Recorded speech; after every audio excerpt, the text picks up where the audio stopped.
Assalamualaikum warahmatullahi wabarakatuh. Bismillahirrahmanirrahim. Nahmaduka ya ghafuru ya syakuru. Mashalli wa sallim barik ala sayyidina maulana Muhammadin wa ala alihi wa sahbihi asma'in. Nama ba'du. Kula niki cerita ibadah sing ringan-ringan mawon. Tapi dadekne mlebu swarga. Amin. Terus kula badhe cerita siji mazhab Hasan Syadzili. Terus Hasan Syadzili niku thariqah sing dianut Gus Wafi. Kula nggih beberapa kali dapat ijazah saking Mbah Mun, saking bapak kula. Di antaranipun nggih pesen teng Gus Wafi, sebagian lewat kula ziarah teng Baruzak sih. Baruzak Termas. Abdul Hasan Asyadzili niku nate pas teng dalem ditamoni pemuda. Pemuda niku ngrutu. Di kampung kami banyak maksiat, di kampung kami banyak kesalahan. Niku sepundi? Jawab Abdul Hasan Asyadzili niku ringan. Sing jelas mboten sragen. Contohnya mboten sragen. Sakjane nggih persis, tapi zaman niku dereng ngeten sragen. Kok tenggen kula kathah maksiat ngeten-ngeten. Jawab Abdul Hasan Asyadzili enteng mawon. Man ahabba alla yu'sawaha fi ardi alla yu'sawahu fi ardi faqad ahabba alla tadhara maghfiratu wa alla tadhara syafaatuhu sallallahu alaihi wasallam. Dadi wong bayangno donya ora ana salah iku padha karo ora kepengin roh ghafure Allah Subhanahu wa taala. Mulane mazhab Syadzili paling bandel, ngurusi wong bandel paling bandel nggih mazhab Syadzili. Ngger kiai Syadzili iku ora umate macam-macam. Mulane teng Indonesia niku penak, sing keturunan putih seneng nabi, sing ireng nggih seneng nabi, sing ora keturunan nggih seneng nabi. Mulane setan ku bingung. Nyongkone sing seneng nabi keturunan putih tok, sing seneng keturunan ireng ya seneng nabi, sing ora keturunan ya seneng nabi, sing lakenan ya seneng nabi. Jadi kelompok itu kathah sangat. Ini penting kalau aturaken mergi madhab Syadzili niku pancen dados pembanding madhab Sayyid Abdul Al-Haddad. Madhab Abdul Hasan Asyadzili niku sing paling masyhur diriwayataken dening Shahibul Hikam. Mergi Ibnu Athaillah As-Sakandari muridé Abdul Abbas Al-Mursi, Abdul Abbas Al-Mursi muridé Abdul Hasan sinten Asyadzili. Niku madhab ingkang bener-bener jadi pembanding. Mergi teng bab husnudzon niku beliau itu pakar. Orang itu bisa yarjuwa hawal yaumil akhir. Orang itu bener-bener dibikin nyaman mbek Allah mbek Rasul. Misalnya ngeten, sampean sowan Allah iku kudu arep-arep disangoni. Kena arep disangoni berarti nganggep Allah iku medhit. Mulane tomak niku penting. Tapi mbek pangeran aja mbek wong, tapi mbek pangeran mbek. Dados limangka yarjuwa hawal yaumil akhir. Riyen niku zaman kula alit. Niku anggere ana santri lunga iku sangu sak umbalan. Mergo yakin kiai iku nyangoni. Lho diyakini nyangoni iku keren, berarti diyakini lomo. Lha kok yakin mlebu neraka, berarti nganggep Allah gak Rahman Rahim. Mulane yakin mlebu napa? Swarga. Mok modal urun maulid sak dirham ora urun malah entuk. Terus niki rontok-rontok salah tapi muga-muga itu sepura pangeran. Nggih wau. Nak sampean bener niku sifat ghafuri Allah nganggur, nggih. Kerhane efektif ana sing salah. Mulane wonten cerita wonten tiyang teng multazam donga ya Allah kula paringi mboten nate salah. Niku jawabe pangeran fa'ina adhu ghufra. Wong ora tau salah sifat ghafur iku nganggur. Niki cerita sing sampean aja niru kula. Niki cerita ilmu. Niku mazhab Abdul Hasan apa? Asyadzili. Benten madhab Sayyid Abdul Al-Haddad itu jalure khauf. Jadi dosa gede apa cilik? Ora ana gede ora ana cilik. Kowe aja delok sing mbok dosani, aja delok dosane tapi delok sing mbok dosani iku sapa. Misale Gus Wafi ngutus santri teng mriki, "Cung, tukokno rokok." Rokok itu barang makruh misal. Mestinya kan santri oleh bantah, niki kiai ku piye to barang makruh kok kon nuku. Tapi masalahnya arah dituruti ya gelo tenan. Jadi aja delok kongkonane iku penting ra penting, tapi mukhalafah iku sababul fir. Misalnya kados kula niki teng mriki kan wonten botol minuman. Cung pindah rene itu kan barang sepele. Terus sampean takok urgensinya apa ya harus dipindah. Iku santri mangkelno to. Ya dipindah wae pokoke penting nu. Menurut itu cara pandang Sayyid Abdul Al-Haddad. Ki aja geman bantah pangeran senajan to perintahe sepele. Piye-piye mukhalafah ngono iku jenenge Nah cara Abdul Hasan Asyadzili nggih boten barang gede mbek cilik kudu ana bedane. Wong ana kabair ana saghair. Mosok WA janda beda mbek goncekno ya kudu beda. Wong WA tok kok padha mbek napa? goncekno iku kudu beda, kudu ana sawair, kudu ana napa? Kabair. Tapi cara Sayyid Abdul Haddad mboten delok sing mbok maksiati iku sapa. Sehingga khazanah kita niki penuh dengan ilmu. Mulane terus wonten bab ijtihad. Ijtihad niku ruangannya luas sekali. Ya kula bolak-balik nyontokno. Kula sakniki kan jare wong akeh kiai gedhe. Jare wong akeh kula niku kiai gedhe. Nek diundang manakipan tangga yo bingung. Ora teko sawane kiai gedhe sombong, diundang wong cilik ora teko. Teko iku mahjubno kiai sing ora tau pahayu. Kuwi bingung. Nyatane kula ora teko nggih do matur nuwun Gus. Athok kula mboten lakon. Nah kula teko kan mesti ordere teng kula mboten. Cara sing tok pitik gedhe nggih kula, salam templek gedhe nggih kula. Berhubung kula ora teko ngresgeni tiyang kathah. Saiki misal wonten takok, kiai gedhe diundang musala cilik kesunatan teko apa makruh teko? Cara ijtihad, cara sampean makruh teko napa kesunat? Kula misale diundang ning Sragen ning musala Penceng. Kula niku sunat teko napa haram teko? Haram ya bener lagi haram ya. Setuju haram. Mergo mahjubno ya haram setuju. Itu ijtihad. Ijtihad itu ranahnya itu karena nggak bisa ditebak. Ijtihad itu nggak bisa ditebak. Kalau ada cerita kata tentang ijtihad, niki betapa umat Rasulullah umat sing bejo, pilihan-pilihan ijtihadnya dibenarkan. Masyhur tentang cerita Bani Quraidah. Nabi ngendikan, engkau kue jogeman sholat asar kecuali sampai neng kampung Bani Quraidah. Ternyata kurang 2 kilo atau 3 kilo matahari itu mau terbenam. Sebagian sahabat sholat sebelum sampai Bani Quraidah karena takut sampai Bani Quraidah sudah kodok napa asar.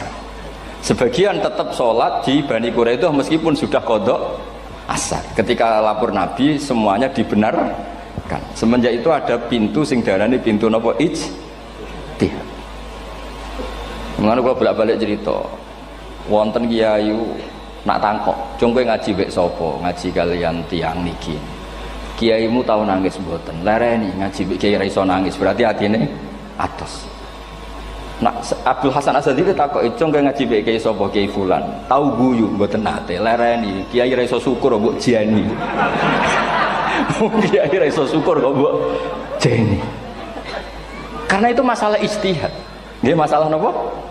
Ijtihad. Ijtihad itu polanya enggak jelas. Wonten kiai ora gelem mulang wedok nggih kathah, alasane wedi fitnah. Wong pancen iman pas-pasan mawon nek wong ayu ya bingung. Tapi nak diwalik, nak kiai ora gelem mulang wong wedok, terus sing mulang wong fasik, to aliran sesat iku ya repot. Kowe ngrasa paling gak sesat. Ya sudah seperti itu masalah-masalah apa? Ijtihad. Nah, kalau tak cerita saat ini balik cerita tentang Burda. Burda nu nak ngelem Kanjeng Nabi. Niku pancen dielmoni tenan. Kalau niku Burda berjanji tiba niku setengah hafal. Pancen riyen mbah kula buyut-buyut kula niku pesene ken hafal tiba, hafal berjanji, hafal Burda. Wis mboten ngengken ngapal loh, tapi karena sering baca akhirnya hafal. Kalau beri beberapa contoh, ngelem niku nak mboten dielmoni itu kualitasnya ada bagus. Tapi kalau dielmoni itu kualitasnya bagus. Kalau beri contoh begini. Saya itu kalau pidato atau khutbah atau ngaji, apalah terserah istilah jenengan atau ceramah. Biasanya kalau seneng istilah ngaji, niku mesti ikuti sing gampang mawon. Wa ala alihi wa sahbi ajmain. Ajmain itu kalimatun fariqah bainana wa bainasyiah. Fa innana nukrimu jami'as sahabat. Ajmain itu kalimatun fariqah, kalimat pembeda. Kita ahli sunnah wal jamaah akramu jami'as sahabat.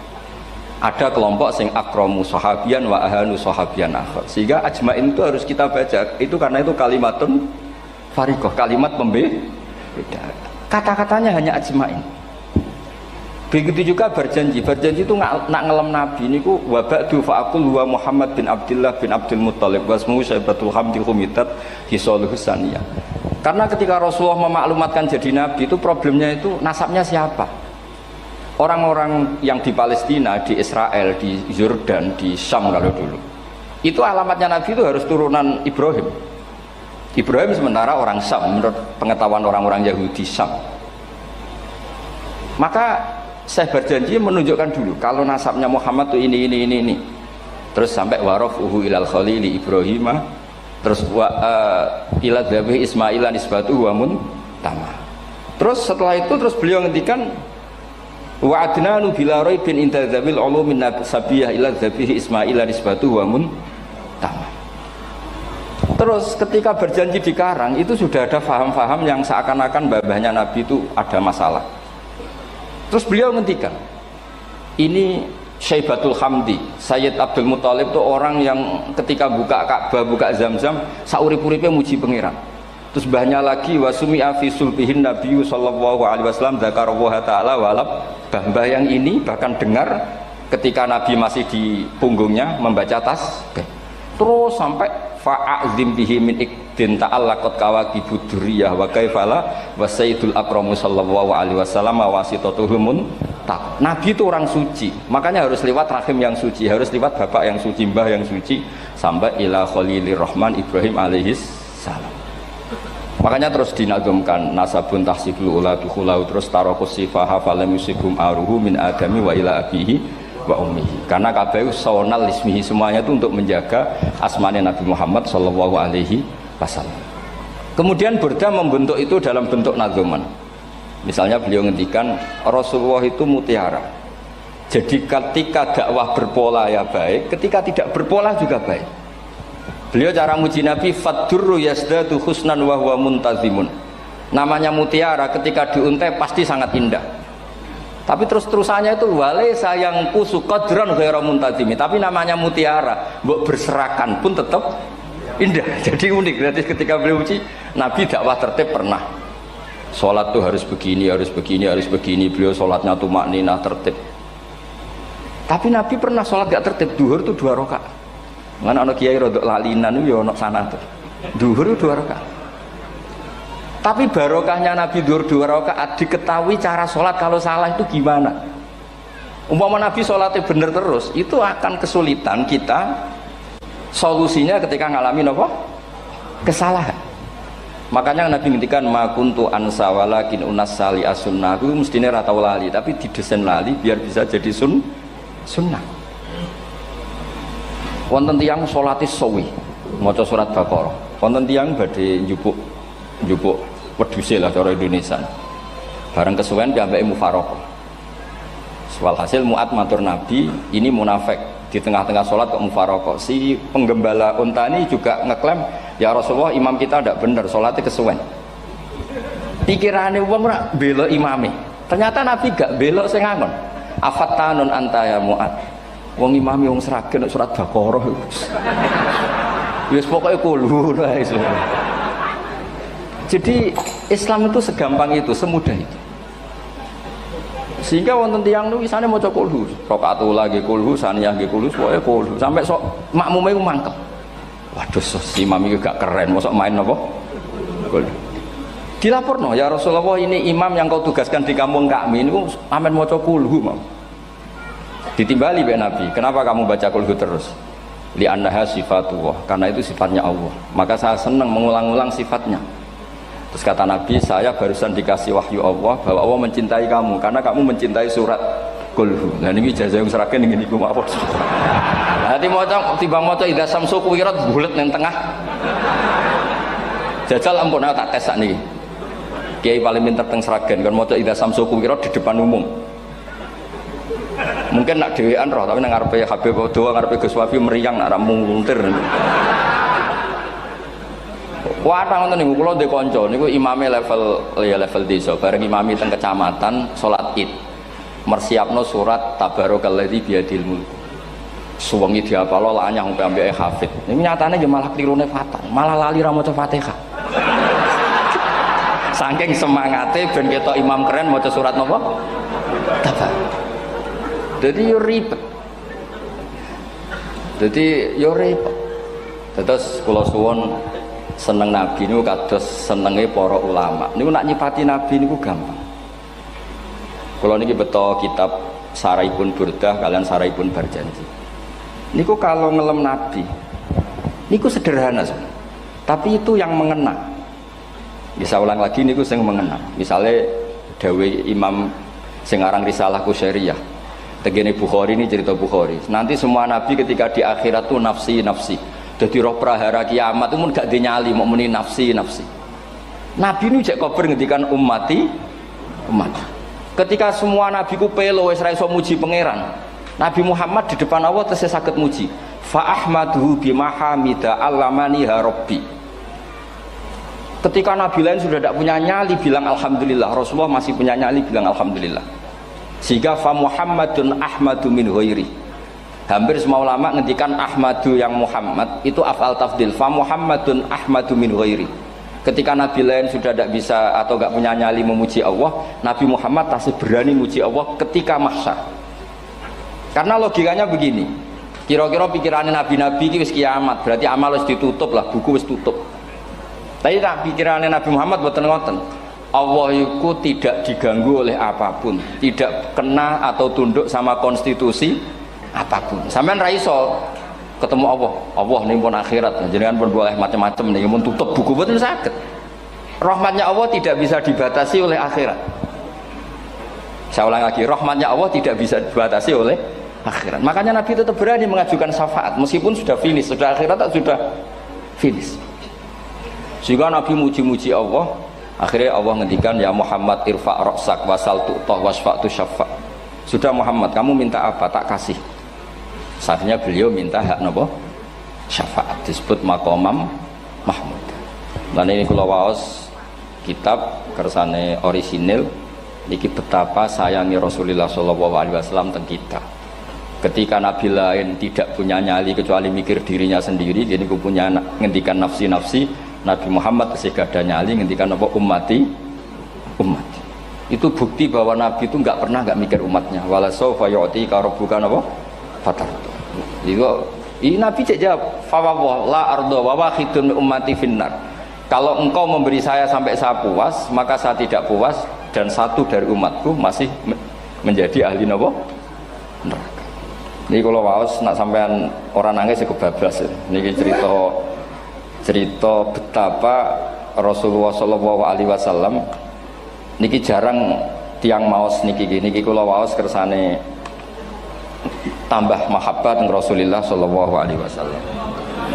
Dados niki kula cerita ketika Rasulullah ketemu pangeran teng Sidratil Muntaha niku diredaksekno burdah nggih diredaksekno burdah fakhusta kulla fakharin ghaira mustarakin.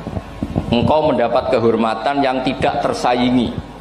Fakhusta kulla fakharin ghaira mustarakin. Jadi engkau mendapat kehormatan yang tidak akan tersaingi. Wajusta kulla maqamin ghaira mustahami. Atau wakhusta kulla maqamin ghaira mustahami. Dan engkau mendapat satu derajat yang enggak mungkin tersaingi. Mustaham itu enggak tersaingi lah. Walhasil ternyata derajat itu apa? Gini ku ketika Rasulullah ketemu Allah Ta'ala teng Sidratil Muntaha niku Sayyidah Aisyah radhiyallahu anha tangklet, ya Rasulullah mal ladzi auha ilaika rabbuk idz qala fa auha ila abdihi ma auha. Qala ya Aisyah aturidina anta alami ma la ya'lamuhu Jibril wala Mikail wala nabiyyun mursalun wala malakun muqarrabun. Nggih Aisyah, bagaimana mungkin kamu tanya sesuatu yang bahkan Jibril itu tidak tahu, Mikail itu tidak tahu, dan semua malaikat yang dekat maupun nabi yang jadi rasul semuanya tidak tahu hubungan saya, kedekatan saya dengan Allah membicarakan apa. Niku sing dimaksud burdah kaima tafuza biwaslin ayya mustatarin wonten sing maca ayyi mustatarin anil uyuni wasirrin ayya muktatamin. Jadi nabi ketika ketemu Allah di Sidratil Muntaha itu ada misteri yang hanya nabi yang tahu. Nabi niki ibu-ibu harus bangga Sayyidah Aisyah jenenge bojo wani tanglet. Ambek nabi itu sing ngeles. Itu rahasia yang Jibril saja tidak tahu, Mikail saja tidak tahu, masa kamu tanya? Niki khase wong putri ini. Ya Aisyah, as'aluka bi Abi Bakrin ila ma'alam tani. Gimana cara Jawa tak kadakno mertuamu nak gak gelem cerita. Terus kunane kuno niku nggih wong wedok niku saged ngancam niku. Dadi kamane wis ngancam. Aku lapor bapakku, aku digo mulih sampean rati bojo kabare.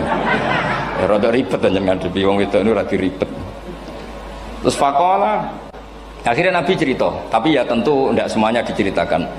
Inni lama kuntu qaba qausaini qultu Allahumma innaka adzabta al umam ba'duhum bil hijar wa ba'duhum bil masih. Oh ya, ini halaman 63 62 teng kitab Khasyatul Bajuri alal Burdah.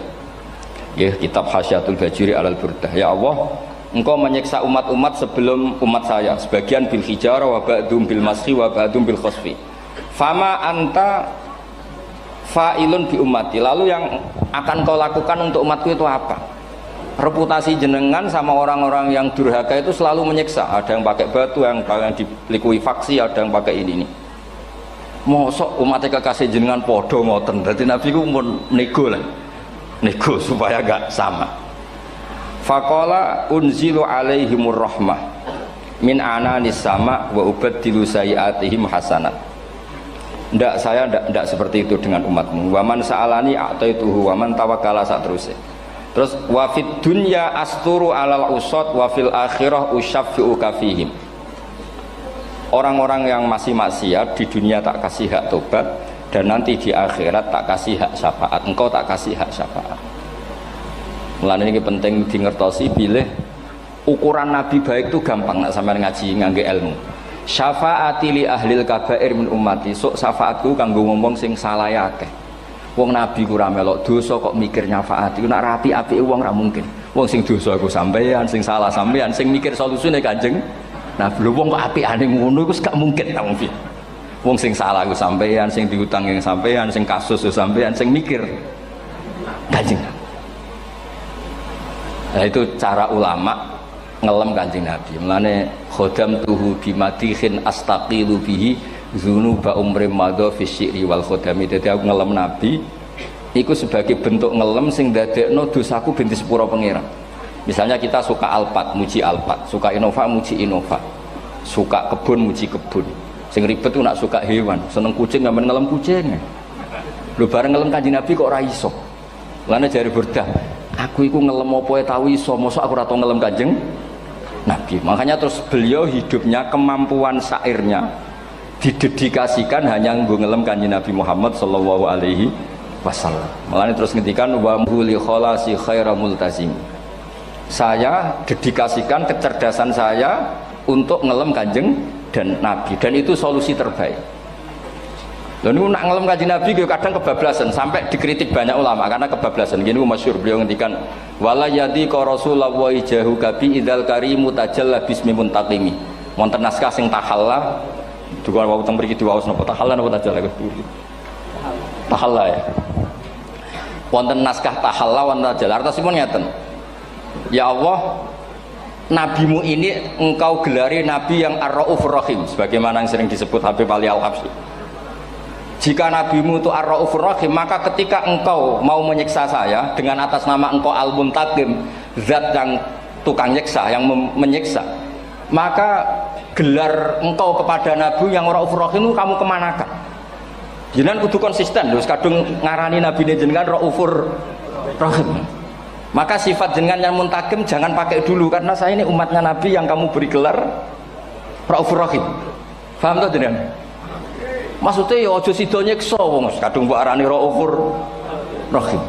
Dadi wala yadi ka rasulullahi jahu kabi idzal karimu tajalla ta tahalla bismimun takim. Terus sing aran Burdah jenenge Muhammad. Allah kadung janji wong sing jenenge Muhammad ora bakal disiksa. Sebetulnya maknanya ya Muhammad Sayyidul Anbiya nih. Tapi ketika ono panggilan Muhammad ke depan, Muhammad gak boleh disiksa. Jeneng kula nggih Muhammad. Terus Burdah nu saking yakine ngendikan fa innali zimmatan minhu bi tasmiyati Muhammadan wa wa afal khalqi biz zimman. Gusti jenengan kudu eling nami kula niku Muhammad. Wong sing jenenge Muhammad itu ora oleh disiksa. Padahal maksudnya ora oleh disiksa kan Kanjeng Nabi Muhammad, tapi piyambake namine Muhammad. Terus ngendikan malih in ati dzamban fama ahdi bimun taqidi minan nabi wala habli bimun sorim. Gusti kula pun iman mbek jenengan. Iman itu nilainya tertinggi. Jenenge iman nilai tertinggi, maka iman nggak bisa dibatalkan hanya karena saya salah. Berarti pangeran kok diruwayu dipeksa kudu ngakoni nek dene umat Rasulullah sallallahu alaihi wasallam dan in ati lamun nekane ingsun dzamban ing dosa. Fama ahdi bimuntaqidin, maka perjanjian saya dengan engkau tidak boleh dibatalkan. Itu termasuk hebatnya umat Rasulullah sallallahu alaihi wasallam, apapun salahnya niku tetap diakoni umat Rasulullah sallallahu alaihi wasallam. Mergo termasuk kelebihan Nabi nu gak ada hak napa? Syafaat. Nggih eling-eling termasuk kelebihan Nabi gak ada hak napa syafaat. Meskipun kita tetap khawatir jenenge dosa ge istighfar, tapi aja dadi putus asa mergo napa in anti dzamban fama ahdi bimuntaqidi minan nabiyyi wala habli bimun sharim. Terus niku cerita-cerita madhe ulama teng Rasulullah sallallahu alaihi wasallam. Mereka milih kata-kata sing wong apik eling terus. Nggih eling terus. Wau kados wau fadurru yasdatu husnan wa wa muntazimu wa laisa yang kusu qadron hiramun. Jadi dulu tuh pernah ada faham-faham sing cara zahiri hadis iku abai nabi itu seperti ini cara zahiri hadis. Tapi ahli sunnah wal jamaah terus di pendapat bapak nabi iku min ahlil jannah. Mergo apa? Wa kaifala wa sayyidul akramu sallallahu alaihi wasallam wasitatul muntaqah. Nabi itu orang suci, pasti lewat rahim-rahim yang suci.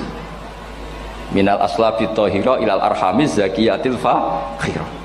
Itu logika yang dibangun. Sehingga terus mantep baru kayak wau mau sedibak mau berjanji kiyakan wong Islam an-nabi min abihi wa ila jaddi jaddi sampai Adam niku kabeh tarokus sifaha falam yusibhum aruhu min adami wa ila abihi wa ummi. Begitu juga masalah iman. Soal misalnya ada pertanyaan ilmiah, lalu Ibrahim gimana? Karena nanya Azar itu kafir.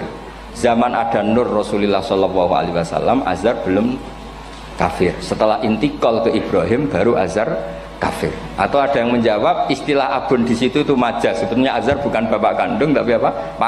Paman. Selalu ada jawaban ilmiah dari ulama-ulama ahli sunnah wal jamaah. Tapi kalau pesen teng jenengan sementing niku mau tiba berjanji napa burdan ada 1-2 bait yang jenengan tahu maknanya sehingga nanti kualitas mahabbah kita, kualitas kecintaan kita pada Rasulullah sallallahu alaihi wasallam niku tambah. Misalnya ngeten kula kan nekuni tafsir ya. Ada ayat rubama yawaddul ladzina kafaru law kanu muslimin. Niku hampir semua mufassir konsensus sepakat jeng ben nek wong Islam mlebu neraka. Niku sampean kudu donga, nek mlebu neraka muga-muga jejer wong kafir sing kecangkeman. Niku dinyek. Jarene iman nekani mau oleh jutene neraka padha wae aku. Apa meneh misale sampean hafal Quran jejer wong sing hafal, jare kapit kok ora mlebu napa? Neraka. Kudu ana sing ngenyek. Mergo Allah nu tersinggung sakwise ana wong sing napa? Ngenyek. Akhirnya Allah tersinggung. Niku sing diceritakno tiba. Wa izzati wa jalali la ja'altu man akhlasa li bisyahadati kaman kadzdzaba bi adkhiluhumul jannata bi rahmati. Ora iso wong dekne tauhid apapun salahe wong dekne ndek tauhid ora ngarah dadi ahli neraka selawase kaya wong kafir. La ja'altu ora bakal gawe sapa ingsun man akhlasa li bisyahadah orang yang tauhidnya benar kaman kadzdzaba bi sebagaimana orang yang tidak bertauhid sama saya adkhiluhumul jannata bi rahmati. Padahal Allah dilapuri malaikat, malaikatnya kira diprovokatif. Malaikatnya lapure wajadnahum asrafu ala anfusihim wa wajadna amalahum minadz-dzunubi ka'amsalil jibal. Jare pangeran wis timbang seputi Gusti, wanane salah tok. Reputasine salah tok. Ghairu annahum yasyaduna alla ilaha illallah wa anna muhammadar. Niku jawabe pangeran wa izzati wa jalali la ja'altu man akhlasoli kaman kadzdzaba bi adkhiluhumul jannata bi rahmati. Nah, lafat-lafat seperti ini kita akan punya harapan ketika ndelok umat sing carane iman tesih blepotan, carane salat cek blepotan, carane zakat cek blepotan. Kita selalu punya harapan barokahnya iman, barokahnya mahabbah ning Rasulullah sallallahu alaihi wasallam, mereka tambah hari tambah baik. Jangan beragama yang tidak punya harapan, karena agama ini bagi yang punya harapan. Dimangka yarjuwa wal yaumal akhir, bukan yang tidak punya harapan. Wong Kanjeng Nabi sekaruan Nabi orang terbaik dilarani wong Taif, disiksa wong Mekah. Niku malaikat usul kula siksane ya Rasulullah karena mereka menghina kekasih Allah. Mereka ada iman. Nabi masih punya harapan. Mungkin mereka ada iman.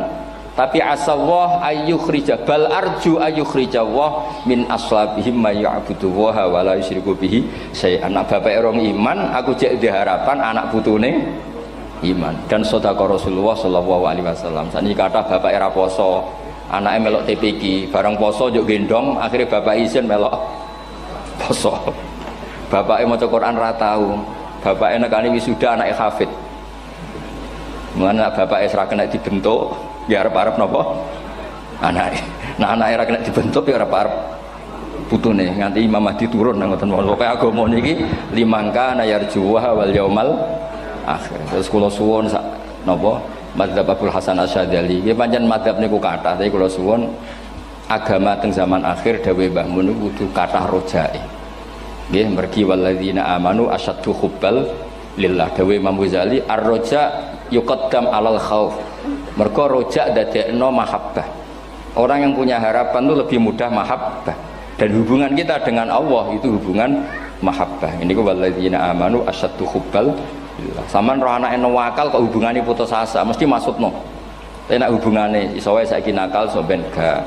Iso wae saiki goblok so ben gak. Senajan to so ben ra terbukti lah, penting hidup itu ada harapan. Guys, penting hidup itu napa? Ada harapan. Kata ulama ngendikan afdhalul ibadah intizarul farad. Apa-apa ibadah selalu punya napa? Harapan. Terus Indonesia yang seperti ini kita berharap akan lebih baik, akan lebih baik. Wong cilik kula niku sing jilbaban mau keluarga ketok. Saniki kathah tiyang napa? Jilbaban. Cilik kula tiyang salat di masjid nggih mboten serame sekarang. Sampeyan ra iso grutu, tapi salat tok tapi atine ngene-ngene. Wah ya ribet nak ngoten sampeyan nyoal ideal nggih ribet. Pira-pira gelem napa? Pira-pira purun napa? Salat purun teng masjid. Sampeyan ndak usah memaksa ideal, wong kita ndak pernah napa? Ideal. Terus kula suwun cerita-cerita teng tiba teng berjanji bahwa Nabi sahibus syafa'ah. Nabi nu tiyang sing peduline napa ummati. Jadi ketika Nabi lain mboten gadah nyali ngadepi hisab. Ngene niku do muni nafsi, Nabi tesih gadah nyali mikir umate ngendikan mati. Carane apa? Muji pangeran bima hamida allamani ha rabbi. Lane dawuh iki teng ulama-ulama dawuh fa Muhammadun ahmadu min ghairi. Makanya summiya Muhammadan mergo li annahu satu wasammihi idza wada'atihi Muhammadan li annahu satu madun apa? Uqbah wa summiya Ahmad li annahu ahmadu min ghairi. Ini hampir semua ulama ngendikan ketika teng mahsyar semuanya Nabi gak punya nyali untuk matur minta sama Allah. Mergo wis kiamat berarti wis nis Nabi tesih gak ada pikiran Allah itu tidak terhalangi oleh kiamat, Allah tidak terhalangi oleh akhirat, Allah tidak bisa dihalangi apapun, sehingga Nabi tetap wani jaluk pangeran. Berarti mujine Nabi ku lebih top karena tahu Allah itu tidak terbatasi. Nah karena Allah tidak terbatasi, podo-podo Allah wapian, wis tak jaluk kanggo umatku sing mati alat tauhid. Berhubung Nabi ngoten terus Allah ngendikan ya Muhammad irfa ra'sak napa wasal tu'tah wasfa tusaffa. Muhammad kepala kamu angkat, kamu minta apa saya turutin. Terus Nabi minta hak napa syafaat. Seseorang bertobat. Dulu umatnya Nabi Musa ada yang menyembah anak sapi, ijel itu, harus tobat. Itu tobatnya ekstrim betul. Kalau tobat sekarang kan cukup istighfar sama istighosah. Kalau dulu enggak, liyak tulal bari umingkum al mujrima, yang terbebas dari dosa menyembah anak sapi, membunuh yang terlibat atau pernah menyembah anak sapi. Makanya ayatnya apa? Fatubu ila bari'ikum faqtulu anfusakum. Ya, jadi orang-orang yang pernah menyembah anak sapi itu tobatnya apa? Faqtulu anfusakum. Sebab itu semua ulama berkewajiban menerangkan nasa mansuh. Sampai Sayyidina Ali suatu saat ada mubalek atau ustadz itu ngajar di masjid, ditanya, kamu tahu nasa mansuh enggak? Enggak tahu. Terus kata Sayyidina Ali, berhenti jadi mubalek, lisensinya dicopot. Dicopot, kemudian halakta wa ahlakta, kamu rusak juga merusak. Kenapa demikian? Logikanya begini, semua nabi itu kan panutan. Saya ulang lagi ya, semua nabi itu panutan. Tapi kalau kamu tidak tahu nasaman, so jangan-jangan kamu ikut nabi sebelum kamu, yang nasahnya itu syariatnya sudah apa? Mansukhoh, sudah di nasah. Itu kayak kasus Sunda Wiwitan itu. Itu gak mau punya Nabi Muhammad karena kurang keren, kurang sepuh. Nabinya langsung Nabi Adam. Resikonya adalah beberapa aliran sesat itu, aliran yang kurang benar itu, zaman Nabi Adam kawinan otomatis sama saudaranya. Lalu masa sekarang kita membolehkan kawin sama apa? Kalau sama Nabi Adam mau tidak mau. Karena yang cowoknya ya bin Adam, putrinya binti Adam. Lalu Allah bikin satu sunnah yang suami istri itu harus beda, yaitu satu kandungan itu melahirkan satu pasang. Dan mulai dulu memang pasangannya orang jelek itu orang cantik, Makanya agak sial itu yang perempuan-perempuan itu. Memang mulai dulu gitu kalau cantik itu kesunatannya dapat jelek gitu. Nanti sama-sama masuk surga karena yang cowoknya ibadahnya syukur, yang ceweknya sabar itu nanti sama-sama. Nah kebetulan si Qabil itu ganteng sekali Qabil. Berpasangan dengan Labuda itu jelek gembrot, pokoknya tidak cantik. Enggak lah, kebalik. Qabil itu berpasangan sama Iklimah. Jadi Qabil ganteng, punya adik kandung namanya Iklimah itu cantik sekali. Yang Habil itu rapati apa? Berarti yang Habil apa? Ya dapati ganteng, berbarengan dengan Labuda juga dapati cantik. Nah karena tadi ya berarti Qabil bareng siapa? Iklimah, Habil, Labuda. Maka untuk kawin ini nggak boleh satu kandungan. Jadi dulu karena nggak ada perbedaan ibu bapak, mau tidak mau beda. Yang penting beda. Yaitu akhirnya apa? Qabil dapat Labuda, yang Habil dapat Iklimah karena beda kandungan. Itu sudah cukup. Nah, akhirnya kan nggak terima si Qabil. Masa orang ganteng dapat orang jelek. Jadi mulai dulu itu maunya orang ganteng ya dapat orang cantik, nggak terima. Tapi Allah ngatur seperti itu. Akhirnya terjadi percekcokan. Nah, dulu itu semuanya itu religius, sehingga ukuran percekcokannya masih religi, yaitu ya gini saja, kita ngadakan kurban, yang diterima itu ya menang. Ya ternyata dalam kompetisi itu yang menang siapa? Habil. Akhirnya Habil jadi menikahi siapa? Iklimah. Kalau sekarang kompetisinya kan siapa paling kaya ya menang, lebih gampang. Nah kemudian bayangkan misalnya, ya saya ini menerangkan asa mansuh. Kita semua sering ngomong, sering berkoar-koar, sering menyarankan atau mewajibkan para nabi itu panutan dalam semua perilakunya. Ternyata ada beberapa perilaku yang sudah dinasakh atau dihapus ketentuannya oleh syariatnya Rasulullah Shallallahu Alaihi Wasallam. Maka mengenali asa mansuh itu keharusan dalam ulumul Quran, ya. Makanya Allah mengatakan apa? Manansakh min ayatin aw nunsiha pasti na'ti bi khairim minha aw misli. Jadi saya nerangkan nasah masuk itu dua sesi. Satu sesi antar nabi, dua di internal syariatnya apa? Nah, sekali saja hari ini tok, sudah setelah itu anggap pinter sudah. Kalau sudah jangan tanya lagi. Nah, ada beberapa lagi syariat yang masalah metode. Dulu Nabi Nuh itu dibolehkan oleh Allah saking mangkelnya sama orang kafir. Saya ulang lagi, orang kafir itu kan biadab sekali, nempat buminya Allah, makan rezekinya Allah, kemudian mengkafirkan Allah. Pikirannya Nabi Nuh, orang biadab gini nggak layak hidup, itu pikirannya Nabi Nuh. Kalau dia pakai militer, tidak punya militer, ya pakai langit akhirnya. Pakai kekuatan langit, beliau berdoa, Rabbi la tazar alal ardi minal kafirina dayyar. Innaka intazarhum yudillu ibadaka wala yalidu illa fajirong kafar. Ya Allah, mereka ini orang-orang kafir. Padahal pakai bumi engkau, pakai rezeki engkau. Matikan semua saja. Jangan sisakan satu pun. Karena kalau masih sisa, nanti anak turunnya ya gitu. Gennya gendo ya pasti melahirkan gendo. Gen. Wala yalidu illa fajirong kafar. Kalau kamu sisakan pasti melahirkan generasi gendo lagi, kafir lagi. Dituruti sama Allah. Kecuali orang 80 yang ikut Nabi Nuh.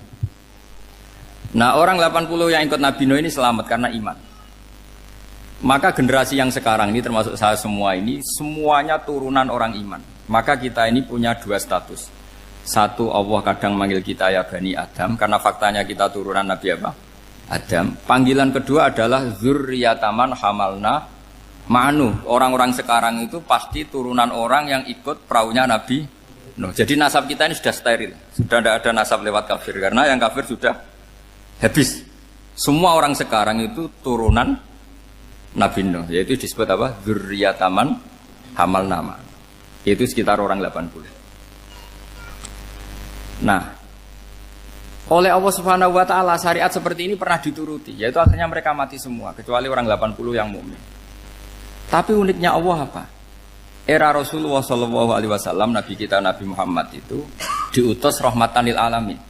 Ketika Nabi didustakan, diusir, disakiti, malaikat gunung, beberapa malaikat sing ahli adab spesial eksekutor lah kira-kira gitu. Muhammad Kamu bilang saja ke saya, kalau kamu ingin orang-orang Mekah Abu Jahal CS, saya hancurkan. Tapi apa kata Nabi? Saya berharap kalau mereka belum iman, anak cucunya iman. Karena bagaimanapun sperma ya atau calon bayi atau calon keturunan itu kan ada fi aslabir rijal atau fi zuhurir rijal. Jadi kalau dalam ilmu agama itu gen manusia itu disimpan di zuhuri rijal di punggung lelaki, nanti dipindah ke arhamin nisa. Logikanya gini, ini dengerin ya, logikanya gini, misalnya Abu Jahal itu di situ ada orang namanya Ikrimah, itu anaknya Abu Jahal, itu orang mukmin, akhirnya ya jadi orang alim. Abu Lahab itu di rahimnya di punggungnya ada perempuan namanya Darroh, akhirnya juga orang mukminah. Saya berikan contoh. Khalid bin Walid itu anaknya Walid. Walid itu musuh besarnya Rasulullah, tapi di punggungnya ada orang bernama Khalid.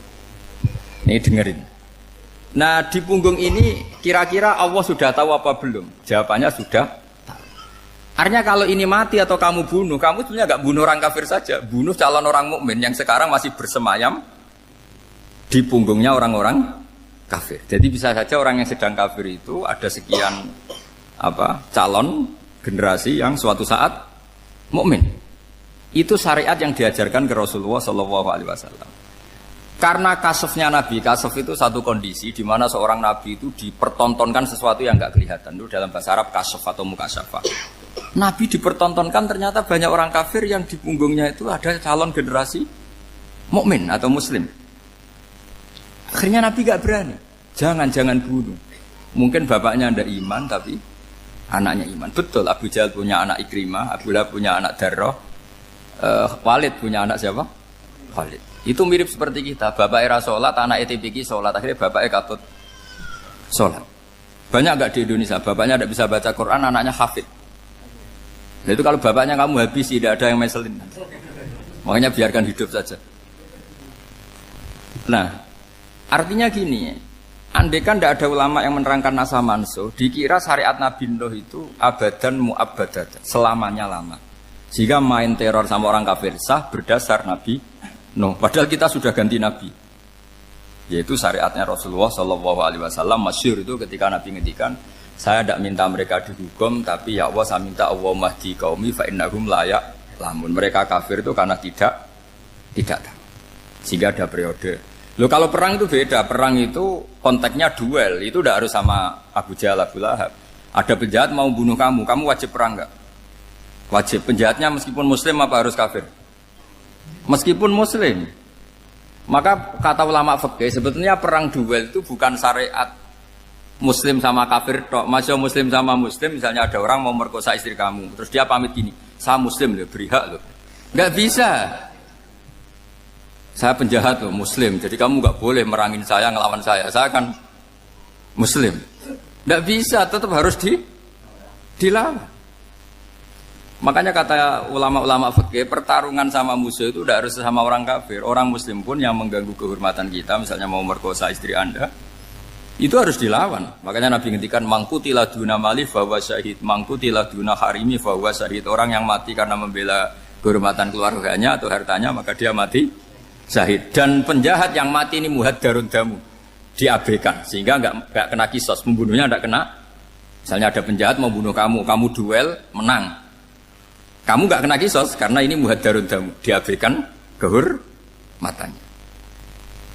Padahal dia muslim, apa? Muslim. Ini perlu. Jadi ini mengaji ini agak jelimet tapi gampang. Kan kalau paham enggak paham selesai, jadi anggap aja selesai itu.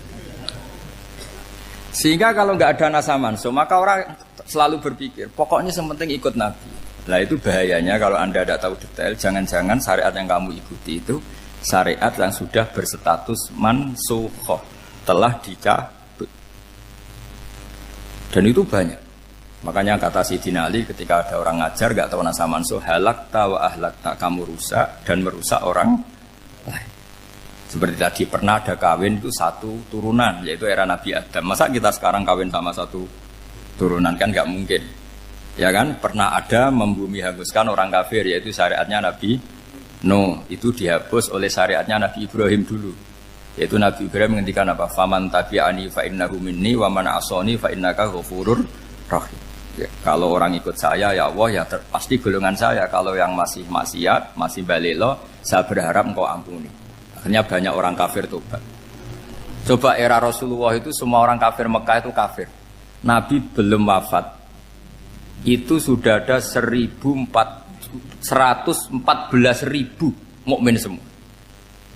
Jadi Nabi menangi mayoritas orang menjadi mukmin dari mayoritas kafir, yaitu disebut wara'aitan nasa yadkhuluna fi dinillahi afwaja.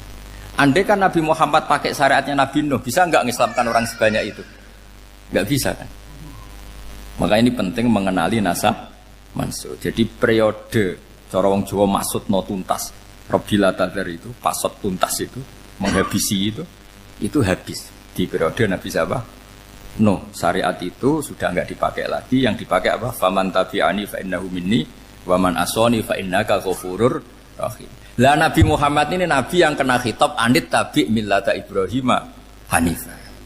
Jadi masternya Nabi Muhammad itu mentornya Nabi Ibrahim. Sehingga syariatnya ya faman tabi'ani fa innahu minni wa man asani fa innaka ghafurur rahim. Tidak syariat Rabbila tadzar alal ardi minal kafirina daya. Jelas ya. Jadi mengenali nasa manusia itu penting sekali karena kalau enggak Anda halakta wa ahlakta, kamu merusak diri kamu sendiri juga merusak orang lain karena menfatwakan hukum yang sebetulnya sudah berstatus mansukh. Hanya berdasar itu kan syariatnya nabi-nabi dulu. Syariat yang apa? Syariat yang enggak pernah terhapus hanya satu, usuluddin, yaitu tauhid, itu sama. Tapi kalau syariat itu beda-beda atau furu'iyah itu beda-beda. Yaitu tadi saya beri contoh era Nabi dulu kalau ada pakaian najis dipotong, dibuang. Era Nabi Muhammad dicuci. Orang kafir dihabisi oleh langit. Era Nabi Muhammad enggak boleh, bahkan didoakan Allahumma hdi qaumi fa innahum la ya'lamun. Di Qur'annya apa? Wa inna haddum minal musyrikin astajaraka fa'jirhu hatta yasma'a kalamullah summa ablihu ma'mana. Jadi kalau ada orang kafir enggak boleh main dihabisin mereka, beri peluang untuk mengkaji kitabullah hatta yasma'a kalamullah. Kalau mereka sudah berpeluang ngaji, harus summa ablihu ma'mana, harus dijamin keamanan. Ya, karena apa? Dzalika bi annahum qaumul la ya'lamun. Bagaimanapun mereka memang karena tidak tahu. Nah, kenapa tidak tahu? Enggak. Karena tadi mereka tertutup oleh kultur yang beratus-ratus tahun. Mbah-mbahnya mereka menyembah batu, menyembah berhala. Ya tahunya itu ya Tuhan. Bagaimana Anda bisa menjelaskan sesuatu yang sudah beratus-ratus tahun kan tidak gampang. Maka ada periode dimaklumi, apa? Kalau era sampean kan, mosok waktu disembah saking gobloknya orang, kamu lahir kan sudah nyembah Allah, tidak nyembah batu. Bayangkan kalau kamu jadi mereka. Wong perut kamu saja disuruh makan pizza sakit kok, karena saking lamanya makan sambal kan gitu. Kamu bilang perempuan Indonesia saja cantik kok, saking lamanya jadi orang Indonesia. Padahal orang Indonesia tanyakan orang Eropa, cantiknya di mana? Kamu lahir di Afrika, bilang orang Afrika itu cantik, tanyakan orang Eropa, cantiknya di mana? Hitam gitu kok. Jadi orang itu pasti terkooptasi oleh sekelilingnya. Orang Afrika akan bilang wanita Afrika itu cantik. Coba tanyakan orang Eropa, cantik apa enggak? Belas. Orang Eropa yang kulitnya gitu kata orang Eropa indah, kata sampean. Koyok anaknya kebo katanya kuda jadi. Jadi orang itu akan terkooptasi oleh sekelilingnya. Bayangkan kalau semua orang nyembah berhala terus kamu ndak, alasan kamu apa? Kan menentang mayoritas. Dan itu berat. Maka dimaklumi oleh Allah, dzalika bi annahum qaumul la ya'lamun fi manah panyeruarah. Nah, pemakluman ini yang mulai sekarang terkikis. Orang main pukul saja enggak mau ngaji. Enggak mau ngaji Quran secara kafah. Jadi fatwanya Islam kafah tapi ngajinya Quran enggak kafah. Ngambil 1-2 potongan ayat dipakai dalil. Jadi Islamnya inginnya kafah tapi ngajinya Quran enggak. Kalau kafah ya hafal 30 juz itu. Kalau mau ya, kalau mau kafah ya hafal berapa? 30 juz. Makanya saya sering bilang, saya sering dinasihati orang karena belum tahu saya ini hafal Quran. Bapak harusnya Islam itu kafah. Kata saya ya dimulai dari konsep Islam itu kafah dulu, apa ya hafal Quran secara kafah. Jadi ini penting saya utarakan. Bahaya sekali orang mengenali Islam tanpa mengenali nasah mansukh. Karena beberapa syariat Nabi sebelum kita itu berstatus mansukh. Terus contoh berikutnya, ini naskah mansukh antar Nabi apa khusus internal Nabi? Antar Nabi aja nggak selesai nih sampai subuh aja nggak selesai. Contoh yang paling keren mungkin cowok semua senang. Nabi Dawud dulu istrinya berapa? 99. Nah itu kalau masih halal itu kan berarti jenengan tuh punya istri berapa? Wah itu kan ngeri betul. Punya satu aja repotnya gitu apalagi berapa? Punya 99. Terus kamu bilang gini, ini kan syariatnya Nabi Dawud, Nabi kan bisa diikuti. Pernah ada periode di mana seperti itu boleh. Jadi makanya mau tidak mau ngenali naskah mansukh itu harus. Kalau enggak ya kamu masih berkeyakinan boleh beristri berapa? Nah ini penting saya utarakan. Makanya Sayyidina Ali itu kalau ngetes calon mubaligh, kira-kira kalau Kemenak dulu inginnya apa? Sertifikasi apa? Mubaligh. Itu tanyanya gitu. Ta'rifun an-nassa wal mansukh, kamu apa tahu naskah mansukh? La. Jawabnya Sayyidina Ali, halak tahu ahlak tahu. Kamu orang yang rusak. Karena tadi takutnya ada syariat yang sudah mansukh dipakai. Itu tadi misalnya kita ini tidak umatnya Nabi Nuh, tapi pakai syariat Robbila tadar alal ardi minal kafirina. Terus ketiga begini, misteri manusia itu. Dan ini kita tidak pernah tahu sampai kiamat, tapi ini ilmu harus kita diskusikan. Misalnya saya ini namanya Bahauddin. Saya sekarang hidup sampai 2019 sekarang. Kan hanya Allah yang tahu berapa turunan saya sampai kiamat dan statusnya kayak apa. Donald Trump juga gitu. Donald Trump itu sekarang kafir, tapi kita tidak pernah tahu nanti turunan keberapa ada yang Muslim. Lah turunan yang calon Muslim ini diletakkan di mana kita tidak tahu. Yang jelas kalau kamu bunuh itu katut itu. Artinya gini, logika membiarkan orang kafir itu ya ada logikanya. Gitu. Logika membunuh karena mereka mau membunuh kita ya ada logika fikihnya, karena kalau kita ada membunuh dibunuh. Makanya semuanya hukum ini terus bergantung al-hukmu yaduru ma'ilatihi wujudan wajib. Di sini terus dipertemukan. Makanya semua nabi itu kalau yang namanya membunuh pasti pas perang saja, karena ini kondisi yang memang pilihannya hanya dua, kalau nggak dibunuh ya membunuh. Ada duel lah. Maka ini butuh kajian fikih dan orang nggak boleh subjektif dalam hal ini. Saya ulang lagi, tidak boleh subjektif. Karena tadi, orang yang kamu katakan sekarang misalnya Zaid, kamu itu bodoh sekali. Kenapa bodoh? Tidak hafal Quran, nggak pernah kuliah, nggak pernah ngaji. Ternyata Zaid ini bersemayam calon anak yang alim alama hafal Quran. Namanya Umar, tapi masih jadi sperma. Suatu saat Zaid itu punya anak alim alama. Kan banyak orang tidak bisa baca Quran punya anak hafid. Banyak nggak di Indonesia? Banyak nggak petani yang punya anak dekan? Petani punya anak dekan. Yang dekan punya anak naik kelas saja susahnya bukan main. Banyak kan? Nah ketika dibalik nanti ada dekan punya anak goblok, yang petani punya anak dekan, pinter mana? Kita tidak pernah tahu. Makanya ini kan ya sudah, kalau nggak pernah tahu ya bilang saja wallahu alam, kan selesai. Daripada keminter keliru kan ada wallahu alam. Makanya cerita favorit guru saya, Kiai Haji Maimun Zubair itu punya apa namanya Kiai Zubair. Itu cerita favoritnya itu ada santri namanya Soleh. Soleh itu alim alama. Orang Madura itu cara berpikir kan kalau kiai saja alim seperti itu, apalagi bapaknya.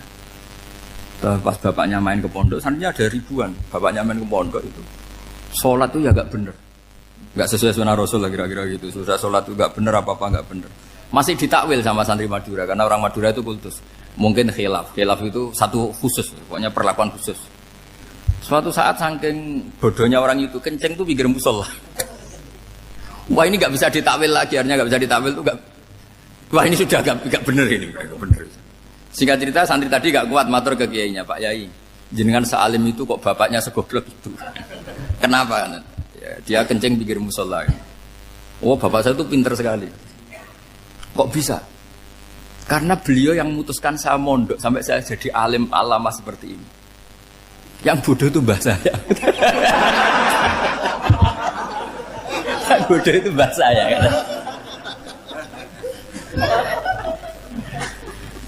Artinya gini, sekarang misalnya Anda dekan, atau Anda rektor, atau Anda profesor, atau Anda kiai top mubalek kondang.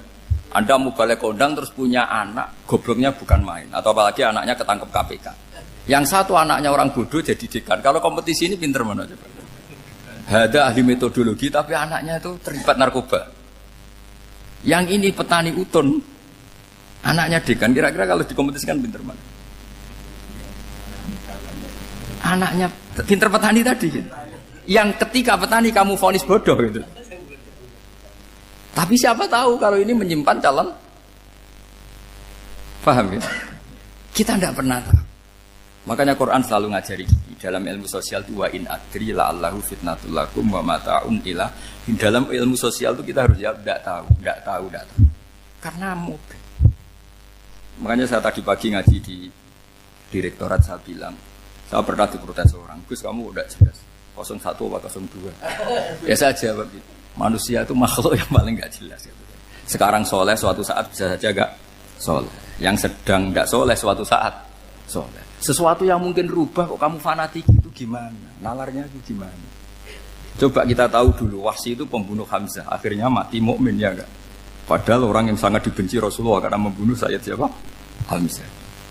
Sa'labah yang tukang itikaf di masjid akhirnya su'ul Fatimah. Kita enggak pernah. Lah kalau enggak pernah tahu ya enggak usah terlalu fanatik biasa saja. Kayak jenengan seneng saya itu ya saya enggak tahu sampai kapan ya. Saya seneng sampean sampai kapan ya enggak tahu. Kayak suami istri itu. Pas nikah harmonis bulan madu sampai kapan bertanya. Yang jelas paling awet itu pasangan jelek itu pasti nggak awet. Makanya jadi guyonan tuh. Pasangan tuh jangan baik-baik gak awet, kalau jelek itu awet. Ternyata maksudnya cantik sama ganteng itu suatu saat pasti jadi jelek. Yang jelek sama jelek pasti jelek terus. Makanya jadi guyonan. Kalau pasangan jelek itu awet katanya. Tapi kalau pasangan baik, ternyata baik wajahnya itu pasti gak awet. Suatu saat pasti jelek, tapi yang jelek awet. Karena mulai dulu ya jelek sampai itu. Awet jeleknya maksudnya bukan. Ya jelas ya, jadi saya mohon sekali ini ilmu. Sampai ndak urusan, ini bukan urusan cocok ndak cocok, tapi ilmu. Ilmu harus kita dengar bahwa syariatnya para nabi itu yang sifatnya furu'iyah, tidak usuliyah, tidak tauhid itu potensi rubah. Sehingga mengkaji nasab manusia itu satu keharusan seorang ulama. Makanya setiap ada syariat nabi hal hadis syariah mu'abbadah amla, mansukhah amla. Karena potensi itu tinggi. Kita tahu dulu semua nabi sholat menghadap apa? Baitul Maqdis. Era Rasulullah dipindah ke Ka'bah. Tapi kalau kamu katakan total Baitul Maqdis ya tidak juga. Nabi Ibrahim mulai dulu madhabnya ke Ka'bah. Tapi kalau Nabi Musa ke Baitul Maqdis. Terus kamu bilang ini 01, 02 ya ada, memang syariat jadi sesuatu yang furu'iyah. Nah, kenapa ini furu'iyah? Jawabannya sederhana. Ketika seseorang menghadap Ka'bah itu menghadap batu apa menghadap Allah? Allah. Ketika menghadap Baitul Maqdis hakikatnya menghadap Allah apa menghadap Baitul Maqdis? Allah. Maka menghadap Ka'bah itu sebenarnya masalah furu'iyah. Yang masalah usuliyah adalah inni wajjahtu wajhiya lilladzi fataras samawati wal ardh. Yang permanen adalah menghadap Allah Subhanahu wa taala. Cuma secara prosedur syariatnya secara zahir menghadap Ka'bah. Maka potensi rubah karena ternyata itu furu'iyah, untuk kiblatnya itu furu'iyah. Yang permanen adalah menghadap ke Allah Subhanahu wa taala. Ini penting ya. Jadi terus sekarang masih antar nabi apa di internal nabi? Ini sudah mau selesai waktunya, sudah habis ini. Internal. Ini sudah selesai, ini sudah pas ini. Mohon Pak Andi. Wah. Jam ini sudah. Sampai mana tadi? Diteruskan apa enggak? Sudah ya, sudah kayaknya sudah. Biar kelihatan cerdas terus. Sekali pertemuan sudah pinter gitu. Berapa? Setengah jam sudah pinter. Yang internal nabi apa antar nabi? Internal ya, sudah sekarang ke internal. Kalau internal lebih banyak lagi contohnya. Yang masyhur tentu masalah Baitul Maqdis. Dulu Rasulullah pernah sholat menghadap Baitul Maqdis 16 bulan. Berapa? 16 bulan, kila 17. Pokoknya khilafnya hanya 16 dan 17. Kalau ada bilang 10 bulan berarti gak pernah ngaji. Khilafnya, karena khilafnya itu hanya 17 sama 16. Akhirnya sama Allah diminta, disuruh menghadap ke Ka'bah.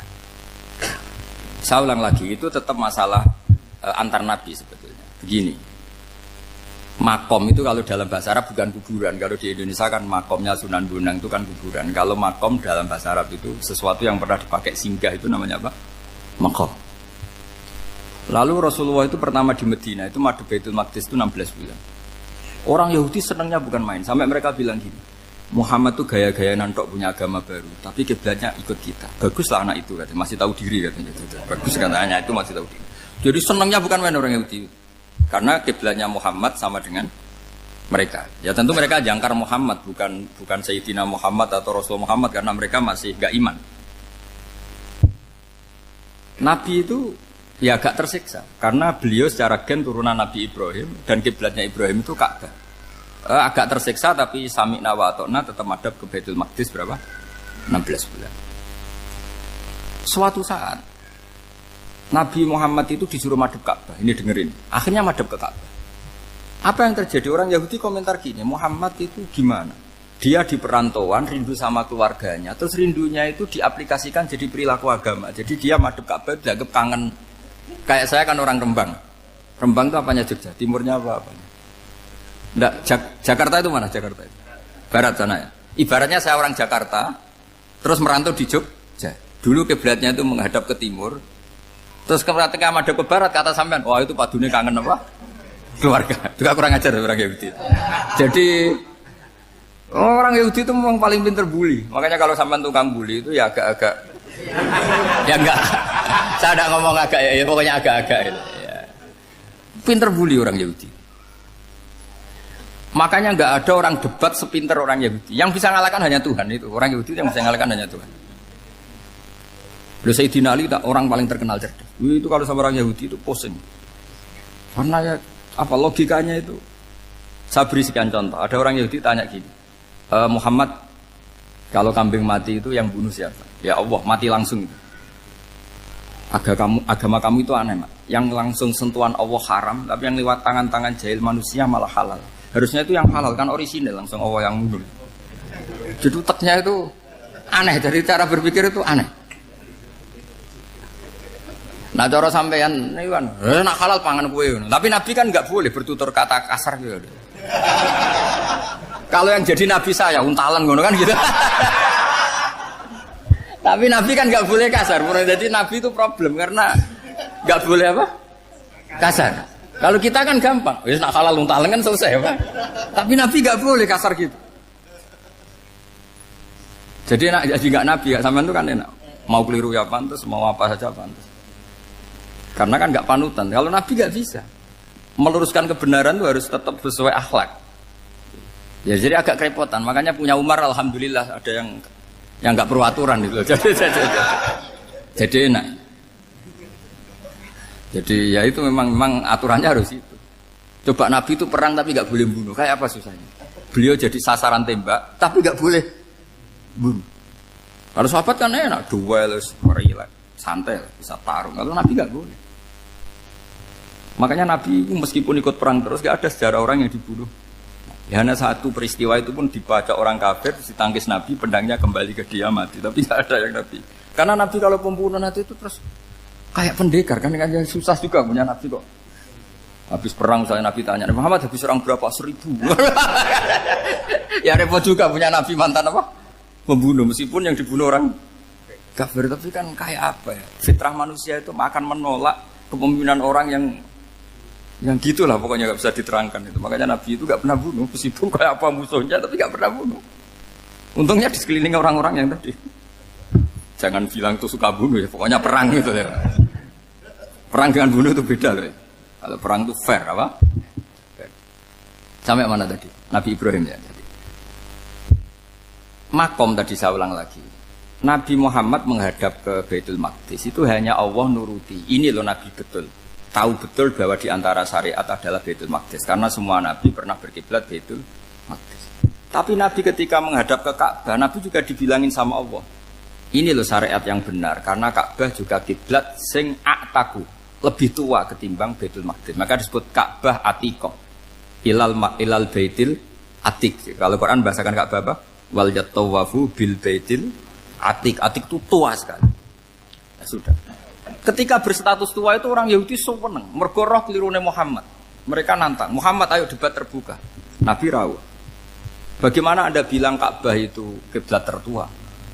Wong Ka'bah itu pertama yang menghadap sana itu ya kamu. Semua Nabi menghadapnya ke Baitul Maqdis. Terus Nabi Muhammad mulai berargumentasi ilmiah tadi. Enggak, Ka'bah itu kiblatnya Ibrahim. Jadi Ibrahim dulu itu yang mulai dulu kiblatnya itu di Ka'bah. Terus orang itu tanya, buktinya apa? Terus dijawab, fihi ayatum bayinatum maqam Ibrahim. Ternyata di situ ada jejak kakinya Nabi Ibrahim, yaitu batu yang diinjak beliau ketika bangun Ka'bah. Itu argumentasi ilmiah. Lah barang orang Yahudi kehilangan ilmu, itu gobloknya orang Yahudi. Makanya yang bisa mengalahkan Yahudi hanya Allah Subhanahu wa taala.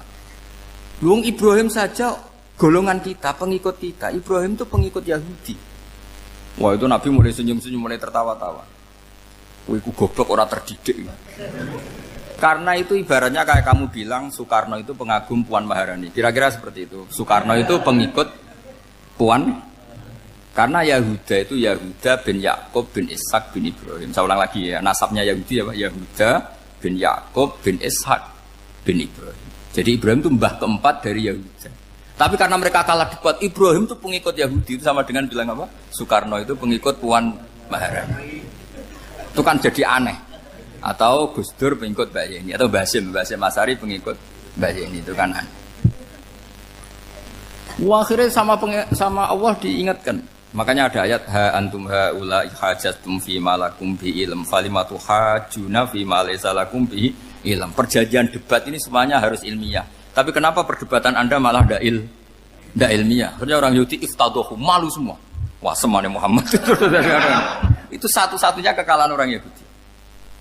Tapi ayat-ayat seperti ini itu enggak populer. Ayat ha antum haula'i hajjatum fi malakum bi ilm falimatu hajuna fi ma laysa lakum bi.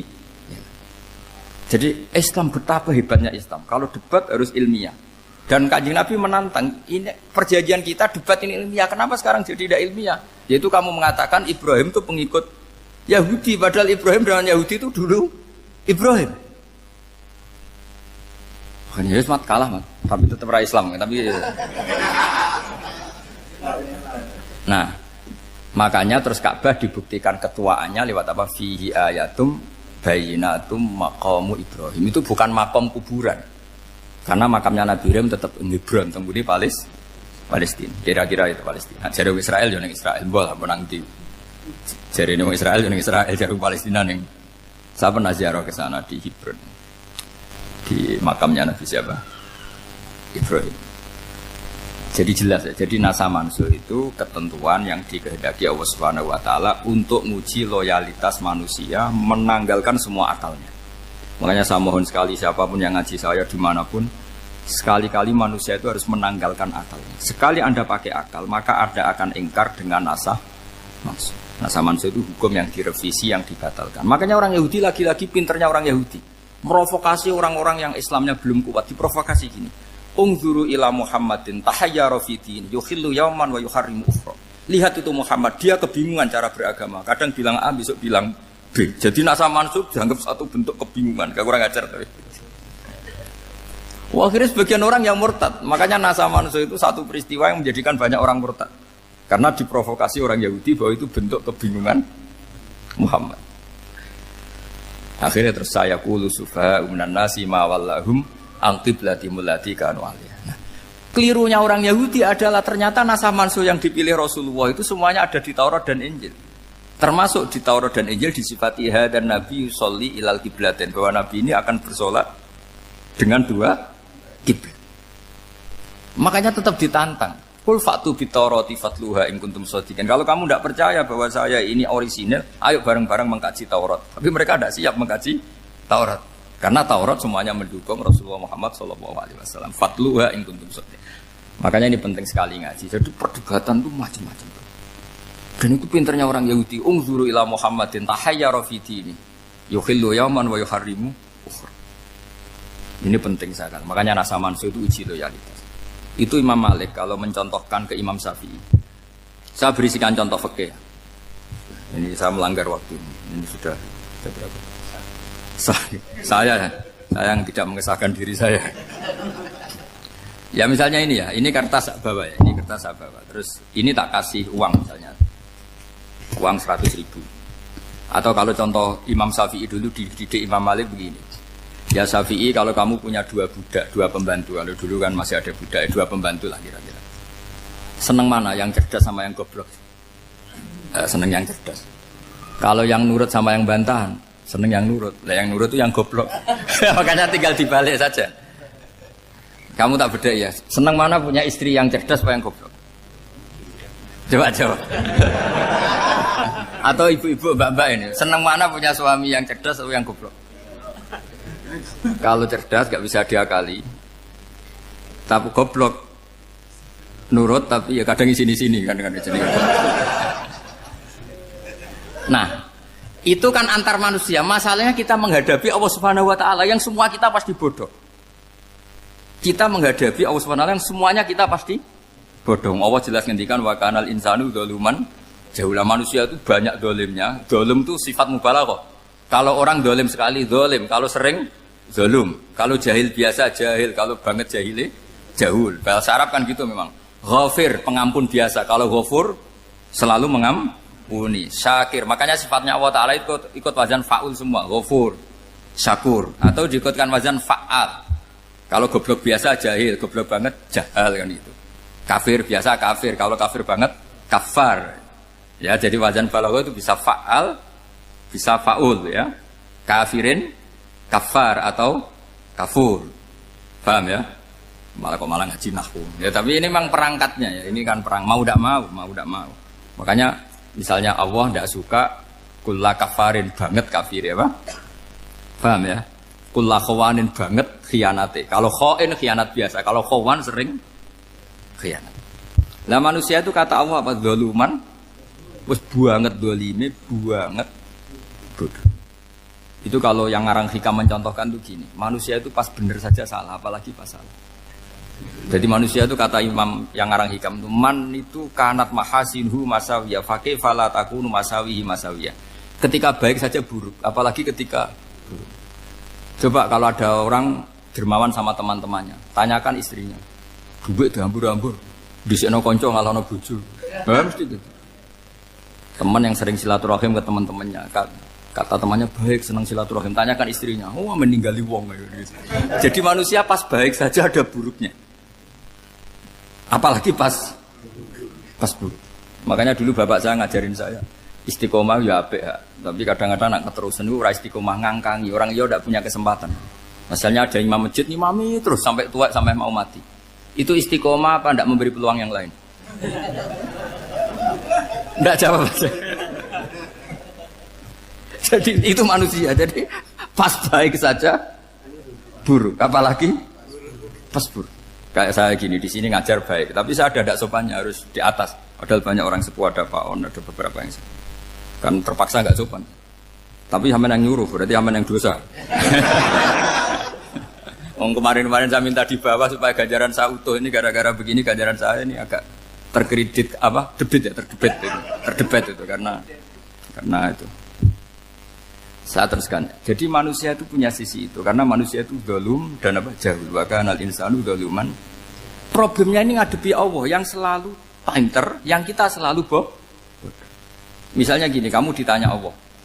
Ini contohnya Imam Malik. Ikla hadi sokhroh fa inna tahtaha dhahaban.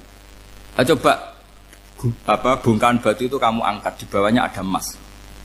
Lalu budak yang pinter berlogika, oh disuruh buka itu karena ada emas toh. Berlogika. Kalau budak yang goblok enggak, ya disuruh ya diangkat saja. Ada emas apa enggak karena perintah ya diangkat. Yang satu nurut karena perintah, yang satu nurut karena ada emas, ada sesuatu. Logikanya suatu saat Tuhan tuh hanya bilang gini tok, ikla hadis sokhroh, batu itu angkat. Yang nurut yang goblok permanen tadi kan langsung ngangkat. Yang pinter, ini ada apa lagi Gusti kok harus diangkat? Ya gak ada apa-apa, nyuruh saja kata Allah gitu. Oh ada bisa, sesuatu harus ada alasannya. Itu kira-kira mangkel loh Pak? Oh mangkel. Nah, logikanya manusia seperti itu. Makanya dua murid pinter, di rakyat pinter, presiden ya susah mesti demo. Goblok ya susah di sini wong. Ini kan nggak ada pilihan. Memang manusia itu nggak ada pilihan. Nah sekarang masalahnya gini di fikih ini saya kembali lagi ke fikih. Pertanyaannya secara fikih begini. Misalnya iddah. Iddah itu seorang perempuan ditinggal mati suaminya atau ditinggal atau cerai. Itu kan ada namanya apa? Iddah. Iddah itu memastikan apa tujuannya? Memastikan rahim itu steril dari mani atau sperma zaut awal. Supaya nanti kalau dinikah orang lain tidak terjadi ikhtilatul ansab nasab. Oke, berarti iddah kita beri argumentasi secara ilmiah li baro'ati rohmi. Jadi misalnya Zaid menceraikan istrinya Sri dalam keadaan masih bisa haid. Iddahnya 3 kali masa suci. Wal mutallaqatu yatarabbasna bi anfusina salah satu guru. Lalu karena secara teori medis kalau haid berarti bukti tidak hamil. Apalagi kalau haidnya terulang-ulang sampai 3 kali pasti tidak hamil. Sehingga kalau nanti dinikahi orang lain pasti kalau ada anak ya anaknya zaud sani atau zaud kedua. Berarti alasan iddah li baro'atir rohmi. Oke, kita sok pinter, sok bijak. Pertanyaannya adalah, sekarang sudah baru 1 bulan, suaminya di Malaysia, nggak pernah ngumpuli. Dicek di medis juga berbukti tidak hamil. Apakah boleh tanpa iddah? Semua ulama mengatakan tidak boleh. Tapi ini kan rahimnya jelas bersih. Ya karena iddah itu nuruti perintah pangeran, pokoknya tetap iddah. 3 kali masa suci. 3 kali masa suci atau masa haid. Itu ada perdebatan ulama. Tapi kan ini terbukti bersih, Gus. Meskipun terbukti bersih, kata Allah harus iddah 3 bulan atau berapa? Kira-kira 3 bulan, 4 bulan ya tetap harus iddah. Kowe milih mana? Sok pinter. Gusti, berhubung ini. Pangeran mbok terangno gitu. Berhubung. Jadi Tuhan apa mbok wari? Berhubung Gusti. Ini jelas steril dari sperma zaut awal. Enggak usah iddah, Gusti. Sama aja kamu disuruh majikan kamu ikhla hadis safra, berhubung nggak ada apa-apa, nggak usah ya. Kira-kira mangkel nonda budak yang seperti itu. Mangkel. Maka dibutuhkan kebodohan dalam beragama. Betul itu memang. Makanya Nabi itu unik, pernah bilang itu gini, aksaru ahlil jannah al-bulu, aki-aki penduduk swarga itu al-bulu, wong goblok-goblok. Maksudnya goblok yang jenis ini, bukan goblok betulan maksudnya. Maksudnya goblok jenis ini itu ya tetap pinter, tapi pinternya dibuang, pura-pura goblok demi sami'na. Jadi saya misalnya kok pinter dan goblok tadi sekaligus, pinter dan goblok. Ya bah, ikhla hadis sokhra fa inna tahta hadapan. Tak angkat karena saya tahu di bawah ada emas. Tapi di hati saya sajane ya mergo perintah. Suatu saat kok disuruh Allah ikhla hadis sokhra, perintah ya tak angkat. Ya sudah. Jadi ya pinter ya goblok. Saya tahu namanya perintahnya Allah pasti ada hikmahnya. Hikmahnya iddah adalah li baro'atir rohmi. Tapi hikmahnya jadi kawula adalah nurut perintah Allah, cek tahu alasannya maupun tidak. Lah di sini ada illatul hukmi untuk membangun kecerdasan, tapi ada loyalitas untuk membangun ubudi. Ya, bahwa kita ini kawula roh tetap loyal. Makanya tadi pagi saya cerita Sayyidina Umar. Sayyidina Umar kayak apa cerdasnya? Tapi tetap ubudi ya. Yaitu Rasulullah SAW sering dibully orang kafir. Muhammad itu gaya-gaya nantok. Wong ra oleh nyembah berhala, ra oleh nyembah watu, jebule dekne nyembah Hajar Aswad. Karena dilihat dari jauh kan tetap nyium Hajar Aswad. Coba kalau kamu lihat dari jauh, kamu sujud dari jauh kan kayak sujud sama batu. Makanya Sayyidina Umar karena orang kafir masih cara berpikir gitu, tiap nyium Hajar Aswad itu komentar gedumel. Alim tu annaka hajarun la tadurru wa la tanfa. Walau la anni ra'aitu Rasulullah qabbalaka ma qabbal. Aku roh nak ke watu, ramadoroti ramanfaati. Kalau saja saya tidak melihat Nabi nyium kamu, saya tidak sudi nyium kamu. Jadi tidak berdoa doa mustajab itu tidak berutuh. Karena apa? Umar tahu ini masalah secara tauhid. Kalau saya doa depan Hajar Aswad nanti dikira syirik karena berdoa di depan batu. Tapi kalau saya tidak nyium nyulayani sunnah Rasul yaitu nyium Hajar, wis tengah-tengah nyium sambil gerutu, itu sudah kompromi. Ya nyium tapi gerutu. Kayak apa? Makanya ya cerdas tapi ya goblok tadi ya cerdas. Itu uniknya Rasulullah. Jadi muji orang pintar ya sudah langit. Tapi Nabi pernah dalam satu hadis mengatakan aksaru ahlil jannah al-bulbu. Aki-aki penduduk swarga itu orang bodoh. Artinya orang bodoh itu bukan bodoh betulan. Kan? Dia meninggalkan akalnya demi loyalitas ubudiyah. Nah, untuk menutup sesi ini terakhir betul tak tutup selain ini selesai. Untuk menutup itu bukti begini, perang Badar itu perang yang nggak mungkin dimenangkan umat Islam karena orang kafir itu 1000 dengan pasukan full dengan peralatan perang full. Rasulullah itu tahun kedua Hijriah itu pasukannya hanya 313. Itu pun pedang itu untuk orang 5 itu hanya ada pedang 1. Jadi kalau mau dibaca orang, sih kamu nilai pedangnya aku. Itu kan nggak kebayang perang dalam keadaan seperti itu. Jadi mesti kalah, orang kok mungkin kalah, mesti. Tapi Nabi tetap bilang, saya ini disuruh Allah perang, ya harus berangkat. Yaitu perang Badar. Kata para sahabat, ya Rasulullah ini nggak masuk akal, sudah nggak usah perang, ini nggak masuk akal, mau setor nyawa. Sudah gitu dadaan, nggak ada persiapan. Lucunya apa?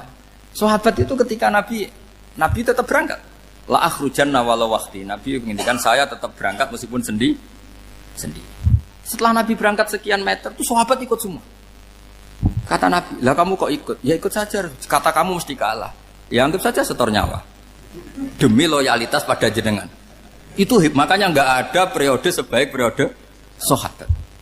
Tapi yang gerutunya jalan. Karena gerutu ini bawaan ilmiah. Makanya kita loyal sama presiden. Tapi yang nggak cocok ya gerutunya jalan. Tapi bawaan mencintai Indonesia tetap jaga stabilitas. Itu bawaan cinta Indonesia, bukan cinta pejabatnya kadang. Gerutunya jalan. Tapi bawaan loyal sama Indonesia tetap mengaku. Bawaan loyal sama Rasulullah tetap ikut perang. Bawaan akal karena nggak masuk akal ya gerutu. Dan itu uniknya Quran itu mengapresiasi itu dan dianggap nggak masalah. Saya bacakan ayatnya. Kama akhrajaka rabbuka min baitika bil haqq wa inna fariqam minal mu'minina lakarihun yujadilunaka fil haqqi ba'dama tabayyana ka'annama yusaquna ilal mauti wa hum yanzurun. Peristiwa Badar ada peristiwa kamu itu keluar untuk perang. Sahabat kamu ngikuti, tapi mereka lakarihun, enggak senang sebetulnya. Karena enggak masuk akal. Ya gremeng tapi ya derek. Yujadilunaka fil haqq, mereka mendebat kamu dalam kebenaran. Jadi ya Rasulullah wong perang karuan kalah jenengan lakoni alasane nopo? Lah kok melok? Ya saya harus ikut jenengan kan jenengan Nabi. Itu unik. Kalau orang sekarang mana mau, kalau gak masuk akal gak mau melakukan. Coba misalnya istri kamu belajarnya dikurangi. Anggap saja petualangan latihan hidup di masa lalu. Gak mau. Padahal petualangan itu hal yang indah. Petualangan itu kan hal yang indah. Kan gak mau. Oh ngirit aja alasan. Tapi lucunya kalau dijak camping bermiskin-miskin di hutan mau. Karena karpe dhewe, tapi tak suami yang ngongkon. Ayolah seminggu ini kita model miskin, anggap saja petualangan masa lalu. Enggak mau. Karena pinter, apa? Coba kalau bodoh. Ya ngono ya apa-apa Mas. Tapi resiko nak bodoh, pas kamu sakit ya dibiarin. Karena dia melihat sakit kan biasa, namanya manusia. Makanya ini pilihannya susah, hidup itu masih susah makanya ini. Jadi uniknya Quran gitu. Quran itu membolehkan psikologi manusia. Makanya Allah ngendikan kutiba alaikumul qital wa huwa kurhul lakum. Ya saya tahu kamu tidak suka perang. Allah yang ngakui bahwa kurhul enggak apa-apa. Tapi ketidaksenangan kita harus dilawan demi mengikuti Allah dan misalnya perempuan Allah juga gitu. Wa ashiruhunna bil ma'ruf. Gauli istri kamu muamalah secara baik. Kata Allah fa in karihtumuhunna fasa antakrahu syai'a wa ja'alallahu fi khairan katsira. Mungkin ada watak yang kamu tidak suka, tapi di situ ada kebaikan. Allah ngaku yang namanya suami mesti ada watak yang enggak suka dari istrinya. Juga sebaliknya lebih banyak lagi yang suami istri kamu enggak suka watak kamu. Juga enggak suka hidung kamu, wajah kamu banyak lah yang enggak disuka. Tapi demi kestabilan negara suami istri ini, mereka loyal, justru itu bagus. Maka jagalah ilmu, juga jagalah loyalitas. Itu yang perlu saya utarakan. Jadi makanya agama ini dibangun dua. Satu kecerdasan hikmah, yaitu ya al-hukmu yaduru ma'ilati wujudan wa adaman. Tapi juga ada ubudiyah, bahwa agama ini milik Allah. Maka sami'na wa adaman. Karena begini logikanya, saya ulang lagi masalah batu. Iqla hadis sokhra fa inna tahta hadaban. Terus saya angkat. Pembantu saya ngangkat. Dia saya gaji atas nama apa? Nurut kan? Atas nama menemukan emas apa atas nama nurut? Menurut, karena emas itu juga penemuan saya, milik saya. Ngangkat batu yang nggak ada emasnya juga atas nama nurut. Jadi rapot yang saya berikan ke pembantu saya itu tentang nurut dan tidak nurut. Saya kan tidak peduli dengan cerdas dan tidak cerdas. Itu kan tidak sesuatu yang menguntungkan saya. Nah Allah juga gitu. Kecerdasan kamu, pinter kamu itu tidak menguntungkan Allah Subhanahu wa Ta'ala. Karena Allah itu tidak butuh pinter kamu, cerdas kamu. Allah hanya butuh mental ubudiyah kamu. Makanya Allah mensifati nabinya hanya subhanalladzi asra bi abdihi, karena status tertinggi manusia adalah sifat Nah, makanya ya Tuhan nafsul mutmainnah irji'i ila rabbiki radhiyatam mardiyah fadkhuli fi ibadi. Berstatuslah sebagai hamba baru wadkhuli jannah. Nah, kalau kamu berstatus hamba ya harus baik, enggak usah kakek bantah. Coba kalau kamu rasional, ya Allah kenapa bikin surga nanti-nanti? Engkau kan bikin sekarang, ngapain repot-repot nanti? Jadi kacau semua agama. Makanya yang perlu didahulukan adalah status ya Tuhan nafsul mutmainnah irji'i ila rabbiki radhiyatam mardiyah fadkhuli fi ibadi. Masuklah berstatus sebagai hamba saya. Khasnya hamba tadi, ya cerdas karena semua yang diperintahkan Allah pasti ada hikmahnya. Tapi kecerdasan ini kadang kita tinggalkan demi loyalitas ubudiyah. Terus ngoten mawon kula ngapunten ingkang kathah, mugi-mugi niki barokah. Wassalamualaikum warahmatullahi wabarakatuh.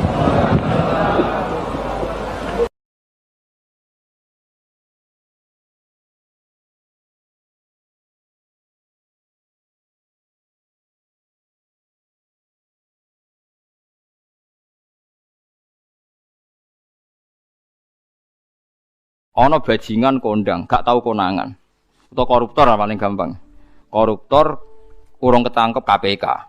Terus dicolong. Iku sing njupuk barang ning omahe terus darani maling. Padahal luwih maling koruptore. Dieling-eling nggih, kula baleni malih iki pentinge ngaji ya. Dadi aja geman iktimat mbek barang sing ora wujud. Demokrasi itu tidak wujud. Hak asasi manusia ya tidak wujud. Ini tidak bisa Anda buat pegangan supaya nak ketemu Allah Subhanahu wa taala. Mergo barange ora wujud. Dadi kabeh ning donya iki liyane manungsa udah sering maca tasbih, sering salat. Ya kowe ora roh. Kowe ora usah takok carane. Kados kowe iman nak gedang ana gizine, sego ana gizine. Kowe ora tau takok kan manggone endi carane piye. Dadi kabeh manuk, kabeh kewan malah maca tasbih. Sing ora jelas ya manungsa niku separuh maca tasbih, separuh ora. Nak kabeh kewan maca tasbih. Kowe ora usah takok ora carane piye terus bahasane piye. Wong dikandani kok malah takok carane, iki malah lucu. Mulane terus dadi anekdot masyhur iku. Maksiat tetep maksiat, setan wae roh maksiat. Lah umume setan iku nek ana maksiat iku seneng kecuali sitok nyelingkuhi bojone setan. Wah, nek iku setan lah ngamuk. Dadi satu-satunya maksiat yang setan pun ndak seneng iku nyelingkuhi bojone setan. Iku Allah ya ora seneng, setan ora seneng. Iku satu-satunya contoh maksiat sing setan pun ndak seneng. Lah guyonan ngoten niku penting karena itu tadi. Hukum itu kalau nuruti pandangan manusia dawuh Imam Syafi'i iku ruwet. Mergo al-qaulu qaulu sahibil ya. Angger sing nyekel sawangane sing duwe. Dadi kados koruptor sing donyane akeh, duwe alpat macam-macam itu nek ana sing nyolong sepeda montore sawangane ya salah. Padahal ini dhewe hasil colong. Nah, tapi ki bener nyolong ya keliru, nyolong kok bener. Ya wis ngono agama wis ngoten iku. Lah mulane walillahi mulkus samawati wal ardh. Assalamualaikum warahmatullahi wabarakatuh. Bismillahirrahmanirrahim. Nahmaduka ya ghafuru ya syakuru wa shalli wa sallim barik ala sayyidina maulana Muhammadin wa ala alihi wa sahbihi asma'in nama ba'du. Pun kula terangno kados adate ulama-ulama riyen nggih. Dados pertama jenengan iman nek Allah niku wajibil wujud. Eling-eling nggih. Awal kita iman Allah wajib napa? Wujud. Dadi fawwau maujudun qadimun napa? Bagi mukhalifun lil khalqi bil itlaqi. Jadi intine iman itu harus pada sesuatu sing wujud. Asy'. Lah wujud sing paling awal iku Allah Subhanahu wa taala. Terus liyane niku mboten wujud. Niki kula gadah cerita sithik niki kula haru tenan roh cerita niki. Ada seorang demokrat sejati. Orang yang sangat-sangat membela demokrasi itu akhirnya dia masuk Islam. Ketika masuk Islam itu alasannya sederhana. Demokrasi itu ndak sayun maujud, ndak sesuatu sing wujud. Kok tak bela-belani nganti mati ku lha opo? Sebenarnya aku nak ning akhirat iku mahwa demokrasi. Dadi dekne tobat akhirnya. Engko aku nak mati demi demokrasi. Terus demokrasi dhewe enggak sesuatu sing wujud. Apa iso nyafaati aku? Lah ini yang konco-konco mahasiswa atau LSM atau siapa saja harus mulai mikir. Jadi banyak kita itu ngimani sesuatu sesuatu itu tidak wujud. Tapi demokrasi itu makhluke piye rupane. Nah Nabi Muhammad jelas orangnya ada, figur yang ada. Jadi bisa memperjuangkan kita nanti di akhirat. Kiai jek ono, masih ono sing darani syirik lah nak percaya kiai tetep wonge ono. Lah nak demokrasi. Ya sebenarnya akhirat, ya Allah, saya mati ini demi demokrasi, celukan demokrasi. Kon ngajukan apa? syafaat. Lah makanya ngendikane ulama-ulama, kula nerangno model ulama kuno mawon. Iman niku titenane sing bener sitok, iman mbek sesuatu sing wujud. Demokrasi itu tidak wujud. Ijtima iftirak juga tidak wujud. Jadi keliru misalnya ini kalau nate ngaji filsafat yang Islam sing alim-alim kados Ibnu Arabi kados. Kalau orang Kristen bilang Roh Kudus, Jibril atau Roh Kudus Allah itu bersemayam di Isa, gara-gara ada istima terus jadi Tuhan. Istima itu ya ada wujud. Iftirak juga ada wujud. Rungokno tenan iki. Misalnya ini HP, ini yang saya pegang tangan kanan apa? HP. Yang saya pegang tangan kiri ini amplop, pulpen mon gampang. Amplop mari darani dhuwit niku, repot teng Indonesia nih. Padahal kalau di amplop gue batas kitab. Lha nggih, amplop kula niku tulisane ku naskah. Kula nak sinau teng kitab-kitab anen niku kula kutip teng amplop teng kitab. Mboten kados amplop Ruhin. Dadi wis ora sugih tapi amplop isine napa? Dhuwit. Nah kula isine naskah. Ya ini HP ya, di tangan kanan saya namanya apa? HP. Berarti HP maujud. Mon mikir lenan mon, HP ini maujud. Tangan kiri kula pulpen. Pulpen ini maujud. Ketika bertemu orang menyebut ijtima. Lalu ijtima itu wujud enggak? Enggak kan? Ketika saya pisah namanya iftirak. Jadi fal istima wal iftirak amroni nisbiyani la wujuda li dzatihima. Jadi jenenge kumpul lebih pisah itu sesuatu yang tidak ada. Sing ana ya HP, nak nempel jenenge kumpul, nak pisah jenenge pisah. Lah bela hak asasi manusia yang ngoten niku, nak bela wong jenenge hak asasi manusia. Nak nginjak wong jenenge nginjak hak asasi manusia. Tapi hak asasi atau demokrasi itu sesuatu yang enggak wujud. Sampeyan mbok bengok-bengoki piye ya demokrasi, saya ini mati demi engkau. Goblok gak misalnya wong mati demi demokrasi. Nah, makanya Islam itu mendorong aja sampai kowe koyo wong kafir nyangka amale ana gunane jebule muk koyo amun-amun mbok sangka banyu jebule ora ana. Koyo kowe nyangka demokrasi sesuatu sing sakral jebule barange ora ana. Beda bela Nabi Muhammad, bela Imam Ghazali, bela ulama-ulama, piye wae ana wujude. Paham nggih? Nah ana wujude ana kemungkinan ana komunikasi, ana saling tolong. Ada wong mati demi nyari makan, sego ana wujude. Ya iku paling angel ning bab filsafat. Tapi manusia itu seneng ae tertipu mbek sakasaro bim biki ati yahsabu dzamanu. Nah, dadi barang ra wujud disangka wujud. Wau kados amun-amun disangka wujud jebule. Lah wujud kula baleni malih iki. Kecuali begini, Anda bela demokrasi karena itu mbok anggap amal soleh yang disahkan Islam. Berarti kan bukan karena demokrasi, karena panduan Islam yang membenarkan ada di antara bentuk. Kalau berarti itu, kalau begitu kan Anda dipandu oleh apa? Islam. Misalnya ada orang kecil ditindas majikannya, terus kamu bela orang kecil.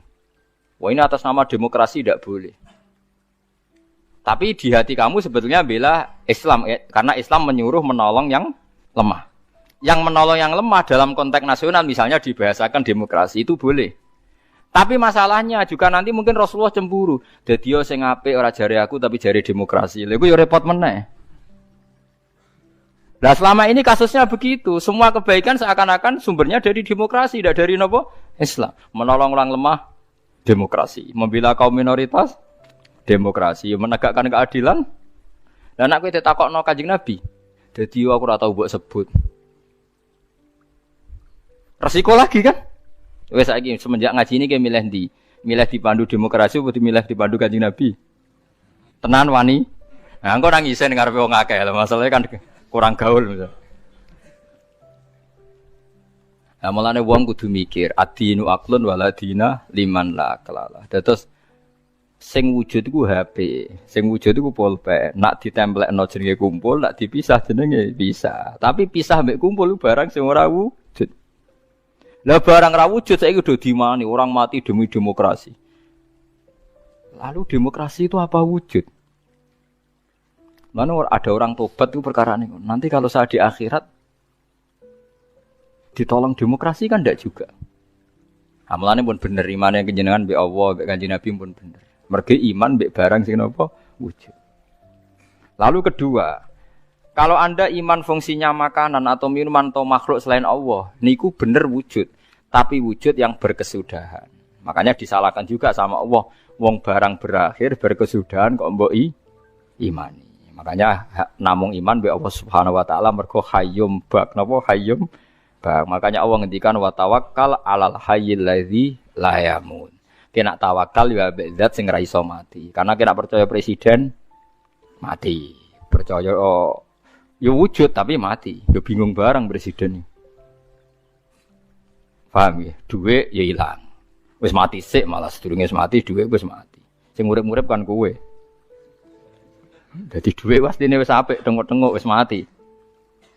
Paham lah wong kafir senengane dewa-dewa ana amal padahal hakikate kasarobi yahsabu dzamanu ma iki hebate Quran. Terus wong iku kudu mikir. Dadi yang kita bela-bela iku barang sing ora wujud. Demokratisasi itu ndak wujud. Kita harus bersambung, kita harus punya visi bersama. Mbok piye sak uni-unine kowe ketok saiki kowe wis jog ngaji kula niku mukmin. Mukmin niku pokoke nek cara Allah apik wis lakoni atas nama perintah Allah. Mergo iki demi barang sing wujud. Aja geman Allah ra mbok elok-elokno, mergo berarti kowe ngimani barang sing mboten wujud. Kok saiki akhlak darani etika, kebaikan darani norma. Allah ora tau disebut. Kebaikan bersama, norma bersama. Saiki Allah iku wis ilang.